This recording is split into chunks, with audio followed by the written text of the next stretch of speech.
these tank concepts change so quickly is because the requirements for them increased drastically as the Germans were shocked to realize that they couldn't even scratch the T-34 mediums and especially the KV-1s used by the Red Army with anything less than the 88mm flak gun. So that VK design eventually led to the rush development of the Tiger tank to solve this situation. Alright, that's it for the History Corner for today, so let's jump right into the middle and start with one of the most important decisions you have to make with this tank, the gun choice. Now, I truly believe that there are many players out there who were tempted by that 88mm flak gun, which is the highest caliber non-derp gun on this thing. Plus, I mean, it's a flak gun, it has to be good, right? Well, not really. There are huge differences between the 8mm flak guns found in this game, and this version right here definitely sits on the shittier end of the scale. The problem is that it has really subpar penetration with only 132mm on its AP shells, and that just quite simply won't cut it in higher tiers, and we all know how generous matchmaking can be sometimes. Your best option is, in my opinion, the 75mm Waffe, where you gain 157mm of average penetration at the cost of a lot of your alpha damage. You will definitely appreciate the better penetration, I guarantee you. And despite the much lower alpha, this gun has actually the higher DPM thanks to its buffed rate of fire. Good news is, in the lower tiers your armor will work better, allowing you to fully utilize your DPM, while in the higher tiers, at least now you will be able to penetrate them better. Throughout the review we will only use the 75mm Waffe for the comparison, so at least now you know why. With all this said, let's have a look at how that firepower compares to some of its counterparts at tier 6, the M6, the KV-85 and the Churchill 7.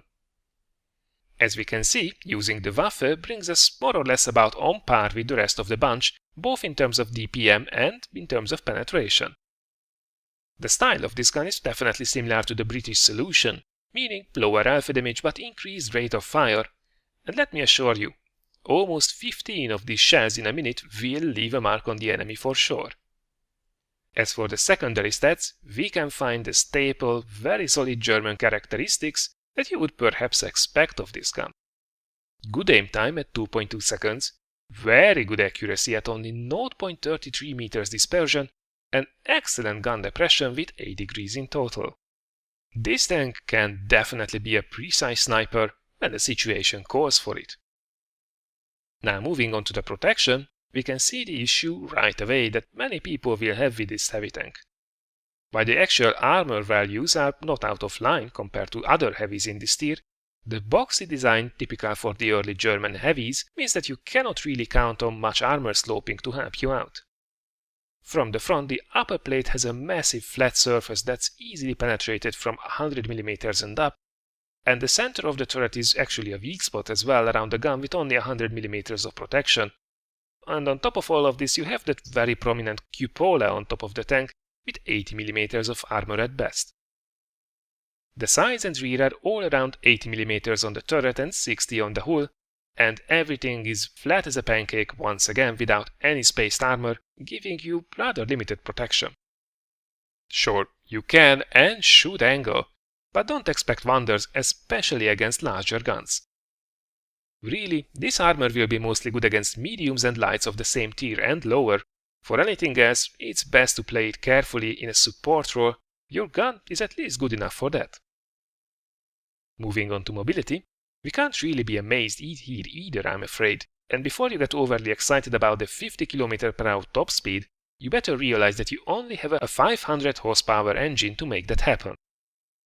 Unfortunately, with only 12 horsepower per ton power to weight ratio, you are rather sluggish. And the fact that you have one of the worst terrain resistances from all the heavies won't really help you out in this regard either. Also, both the turret and the tank traverse speed at 25 and 24 degrees respectively are on the slowish side, though they are still about manageable. And at last, finally, we have some good news for the end. Both your view range at 370 meters and your signal range at 740 meters is actually very good, so you have at least these going for you. Camo, well, it is what it is. It shouldn't really concern you in something as big as this heavy tank.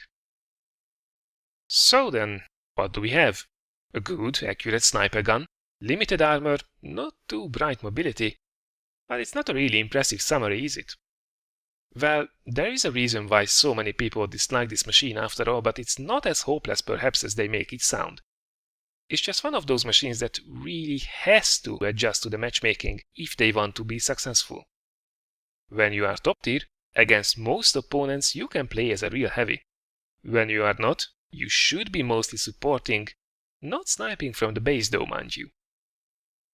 Equipment-wise, I would suggest to slap a gun rammer on this thing to maximize your DPM, as it's one of your main strengths after all, and also use vents for that really nice general buff.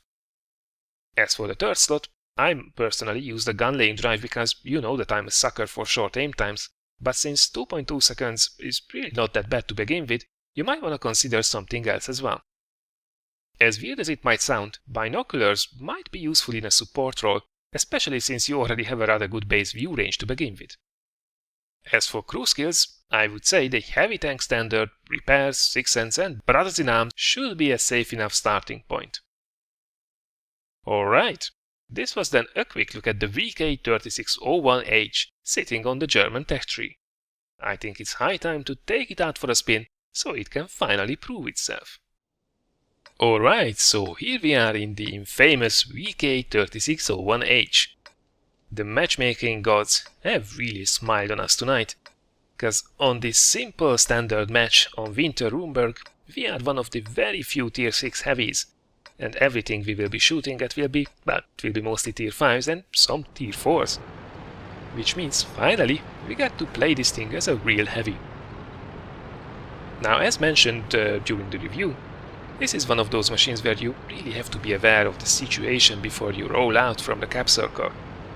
If you would be going up against tier 7s or tier 8s, since this machine definitely doesn't have preferential matchmaking, you really have to stick to a support role and rely on your very accurate sniper gun. So it's not that you would be useless, but you just have to know your place. Right now, however, we can definitely go and stick us in the middle of it and rely on our amazing rate of fire, which is just about 15 rounds a minute. It's not too shabby. The only thing we have to be careful about are the tier 6s, so of course the first thing we encounter is the tier 6 enemy heavy tank, the KV-85. And whoa, he definitely missed that one, which is really good. And look at this rate of fire. By the time he gets to reload, we completely chew him up, even set his engine on fire. And with that shot, he is out. And that was 870 damage with a little bit of fire that we racked up in a couple of seconds. That's how dangerous this gun is if you let it shoot. Now, talking about letting it shoot, we are actually rather safe from that Chinukai. We are not impenetrable, but from this distance, our armor should hold up really nicely against it. And, whoa, what's this? It's a very, let's call it brave M5A1 Stuart, and that was very unfortunate. He was left on such low health. And this Chinukai is also very eager to take a couple more shots from it, and that was actually a rather unfortunate thing. It's one of the weaknesses of the German heavies, is that your engine will get knocked out a lot from frontal shots. Unfortunately, something you have to learn to deal with. It seems that you get the attention from this